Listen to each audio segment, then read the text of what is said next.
एक ऐसी मछली जो रेत में तैरती है। जी हाँ, ये देखकर कोई सोच सकता है कि यह मछली आखिरकार रेगिस्तान में कैसे पहुंची।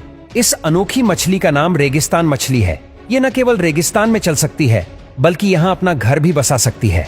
दोस्तों, यह ब्राजील का 1000 झीलों का रेगिस्तान है। इसके नाम से ही पता चलता है कि यह एक असामान्य रेगिस्तान है। सभी जानते ही हैं कि ज्यादातर रेगिस्तान साल भर सूखे रहते हैं, लेकिन यहाँ की वार्षिक वर्षा 1600 मिलीमीटर तक पहुंच जाती है, जो सहारा रेगिस्तान से 10 गुना अधिक है।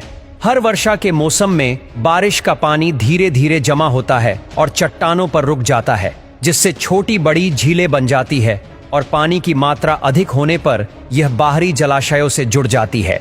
फिर कुछ छोटी मछलियां पानी के साथ बहकर रेगिस्तान में आ जाती है और यही अपना घर बसा लेती है। दोस्तों, यह वाकई में एक अद्भुत दृश्य है। लेकिन सूखे के मौसम में जब झील का पानी सूख जाता है, तब यह मछली एक बड़े जलस्रोत की तलाश में निकल पड़ती है और ये यात्रा उस मछली के लिए बहुत ही कठिन होती है। या तो यह दूसरे तालाब तक पहुंचती है या फिर रास्ते में ही मर जाती है। और जब रेगिस्तान में मछलियां हो सकती है तो मछुआरे का होना भी समझ में आता है, लेकिन सूखे के मौसम में मछली पकड़ना आसान नहीं है। और अनुभवी मछुआरे जानते हैं कि अगर वे मछली के निशान का पीछा करें तो पानी का स्रोत मिल सकता है। तो दोस्तों, ये मछली भी खूब मेहनत के बाद जल्द ही एक बड़ी झील तक पहुंच ही जाती है। इस पूरी यात्रा में सारी मेहनत बेकार नहीं जाती। ये मछली अंततः अपने लक्ष्य तक पहुंच जाती है और उत्साह से झील में कूद जाती है, जहां वह आराम कर सकती है और जीवित भी रह सकती है।